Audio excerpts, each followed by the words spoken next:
Billiards का ये table है एक प्लेन और इस टेबल पर मूव करने वाले किसी भी बॉल के पोजीशन को बताने के लिए हमें देखना होगा इस बॉल का movement along the x axis and इस बॉल का movement along the y axis. और इसी तरह के मोशन को हम कहते हैं मोशन इन 2 डायमेंशंस या फिर मोशन इन अ प्लेन। पिछले वीडियो में हमने बात करी थी मोशन इन अ प्लेन की। मैंने ऑलरेडी बताया था व्हाट इज इट।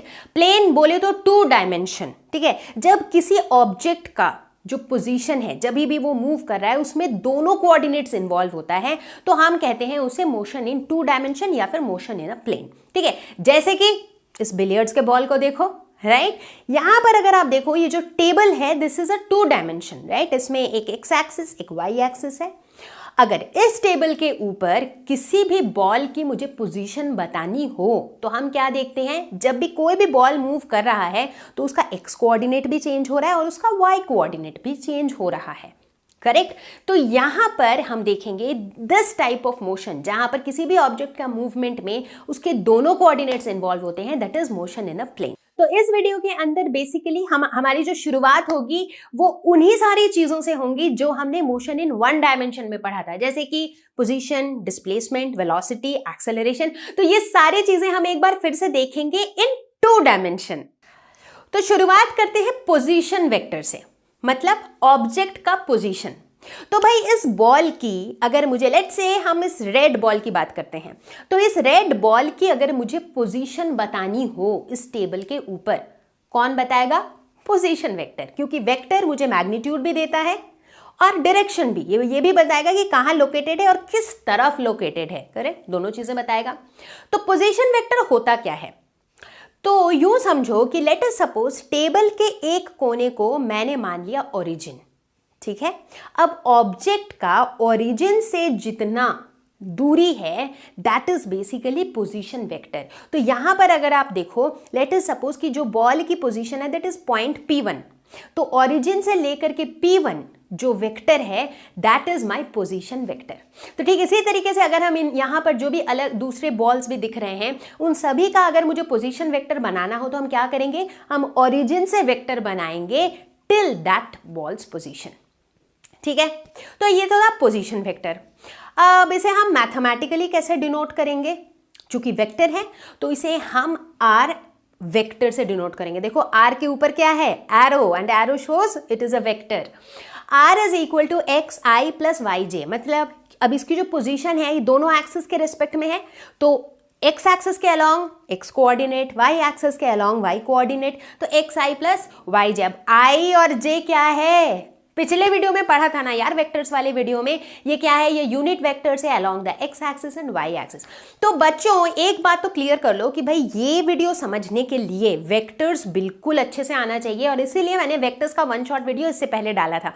तो जिन जिन ने वेक्टर्स का वो वीडियो मिस किया है, पहले फटाफट से उस वीडियो को पूरा देखो, फिर इस वीडियो को देखो, तब आएगा मजा।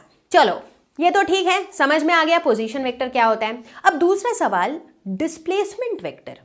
यार पोजीशन वेक्टर तो समझ आता है कि ऑब्जेक्ट का पोजीशन बता रहा है। डिस्प्लेसमेंट तब सीन में आता है जब ऑब्जेक्ट जो है अपना पोजीशन चेंज कर रहा है। तो ऑब्जेक्ट अगर पहले P1 में था, अब P1 से ये चला गया P2 पे, ठीक है, तो क्या हो गया? वो डिस्प्लेसमेंट हो गया, उसने अपनी पोजीशन चेंज कर ली, राइट। तो डिस्प्लेसमेंट वेक्टर क्या हो जाएगा? P1 P2। चलो देखें इसे मैथमेटिकली। तो अगर हम ग्राफिकली देखें तो let's say this was my position P1 और बाद में जाके ये मेरा था पोजीशन P2। तो इनके पोजीशन वेक्टर्स क्या था? इसका पोजीशन वेक्टर R1 और इसका पोजीशन वेक्टर R2। तो जैसा कि मैंने बताया कि जो पोजीशन वेक्टर होता है वो कहां से होता है? जो ओरिजिन है वहां से हम मेजर करते हैं, ठीक है। तो अब अगर हम इसके डिस्प्लेसमेंट वेक्टर की बात करें तो डिस्प्लेसमेंट क्या है? Initial position to final position, यानी कि P1 से लेकर के P2 तक। So this is my displacement vector, ठीक है। तो चलो मैथमेटिकली देखते हैं। तो अगर हम बात करते हैं डिस्प्लेसमेंट की, so displacement is given by P1 P2 और डिस्प्लेसमेंट वेक्टर का डायरेक्शन क्या है? Along P1 P2। ठीक है, तो मेरा डिस्प्लेसमेंट का डायरेक्शन ये हो जाएगा P1 से P2 की तरफ। जो मैथमेटिकली अगर हम देखें तो R1 को हम क्या लिख सकते हैं, x1 i cap plus y1 j cap, मतलब R1 मतलब ये वाला P1 पॉइंट का पोजीशन क्या हो जाएगा, let's say this is x1 and let's say this is y1, ठीक है, मतलब इसके कोऑर्डिनेट्स वही हो जाएंगे। ठीक उसी तरीके से R2 क्या हो जाएगा, R2 हो जाएगा x2 i cap plus y2 j cap, ठीक है। तो अब अगर हम डिस्प्लेसमेंट की बात करें तो व्हाट इज डिस्प्लेसमेंट, ये मेरा R1 है, ये मेरा R2 है, और ये डिस्प्लेसमेंट को लेट अस से डेल्टा R, ठीक है। अब triangle law of vector addition याद करो, ये जो OP1 P2 है ये क्या बना रहा है, ये एक ट्रायंगल बना रहा है।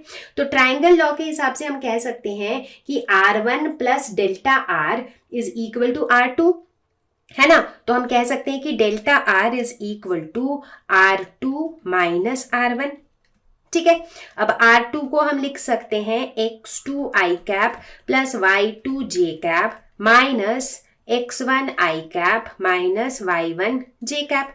तो अब सारे i वालों को साथ में कर लेते हैं, तो ये हो जाएगा x2 minus x1 i cap plus y2 minus y1 j cap. तो हम लिख सकते हैं delta R is equal to delta x i cap plus delta y j cap. तो इस तरीके से हम डिस्प्लेसमेंट वेक्टर को लिख सकते हैं। तो इस तरह से मैथमेटिकली हमें दिख रहा है कि डिस्प्लेसमेंट वेक्टर और पोजीशन वेक्टर में क्या लिंक है। तो जैसे जैसे ये बॉल P1 से P2 की तरफ मूव कर रही है, let's talk about it's average velocity. इसकी एवरेज वेलोसिटी क्या है? तो एवरेज वेलोसिटी होती कौन सी चीज है, हमने पहले पढ़ रखा है, डिस्प्लेसमेंट बाय टाइम टेकन। यानी कि इस केस में जो बॉल है ये P1 से P2 डिस्प्लेस हो रहा है, तो total displacement divided by total time taken. चलो let's look at it mathematically. तो अब अगर इसे हम ग्राफिकली देखते हैं तो पॉइंट P1 का पोजीशन वेक्टर है R1, P2 का पोजीशन वेक्टर है R2, जो इनका जो डिस्प्लेसमेंट वेक्टर है दैट इज डेल्टा R, ठीक है। तो डिस्प्लेसमेंट वेक्टर का डायरेक्शन क्या है, इस तरफ है, ठीक है, वो भी समझ आ गया, P1 P2 के डायरेक्शन में है। जो एवरेज वेलोसिटी है, एवरेज वेलोसिटी जो है उसका डायरेक्शन क्या होगा, direction of average velocity is same as direction of displacement, ठीक है। तो जो मेरा एवरेज वेलोसिटी है इसका भी डायरेक्शन सेम होगा एज डिस्प्लेसमेंट, ठीक है। तो एवरेज वेलोसिटी को हम क्या लिखते हैं, average velocity can be written as delta R by delta T, यानी कि ratio of displacement to the time taken.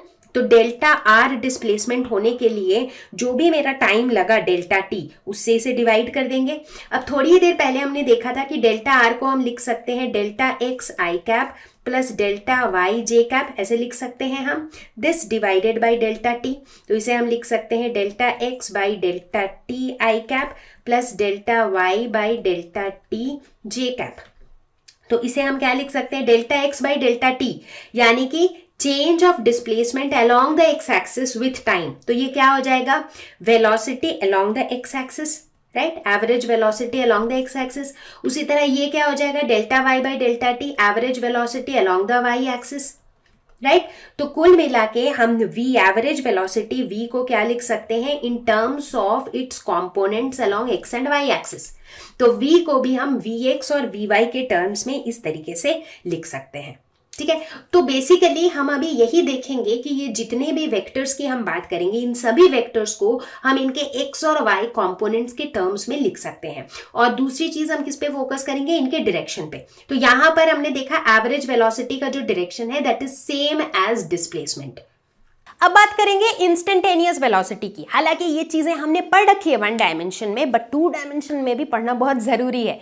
क्या होता है इंस्टेंटेनियस वेलोसिटी, किसी भी इंस्टेंट ऑफ टाइम पर, एक स्पेसिफिक इंस्टेंट ऑफ टाइम पर जो वेलोसिटी होती है, जैसे कि जब आप गाड़ी चला रहे हो या फिर आप गाड़ी में बैठे हो, कोई और गाड़ी चला रहा है, आपने देखा होगा गाड़ी के स्पीडोमीटर में दिखता है कि गाड़ी की स्पीड कितनी है। मतलब अभी फिलहाल मेरी गाड़ी की speed let's say 50 kilometre per hour है, यानी कि उस पॉइंट ऑफ टाइम पे 50 किलोमीटर पर आवर है। आगे अगर ट्रैफिक मिल जाएगा खूब सारा तो मेरी स्पीड कम हो जाएगी।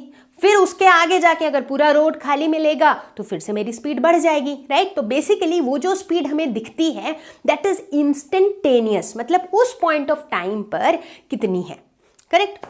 तो इंस्टेंटेनियस वेलोसिटी को अगर मुझे से लेट्स से डिफाइन करना हो तो मैं कैसे करूंगी। अभी अभी हमने एवरेज वेलोसिटी देखा, राइट, एवरेज वेलोसिटी निकाला भी, तो हम कहेंगे average velocity when delta t tends to zero. मतलब एवरेज वेलोसिटी क्या है, एक पीरियड ऑफ टाइम के लिए जो वेलोसिटी है, राइट। बट वही पीरियड ऑफ टाइम जब जीरो हो जाता है, यानी कि हम एक ही पॉइंट पर बात कर रहे हैं, हम एक ही टाइम टी की बात कर रहे हैं, तो T1 से T2 वाला कोई सीन ही नहीं है, राइट। तो डेल्टा टी मेरा क्या हो जा रहा है, टेंड्स टू जीरो। तो एवरेज वेलोसिटी जब delta t tends to zero, उसी को हम कहेंगे इंस्टेंटेनियस वेलोसिटी। तो इसी डेफिनेशन के आधार पर चलो निकालते हैं इंस्टेंटेनियस वेलोसिटी। तो अभी अभी हमने इंस्टेंटेनियस वेलोसिटी का जो डेफिनेशन बताया, उस डेफिनेशन के हिसाब से अगर हम इसे मैथमेटिकली लिखें इंस्टेंटेनियस वेलोसिटी को, तो ये क्या हो जाएगा, average velocity when delta T is zero.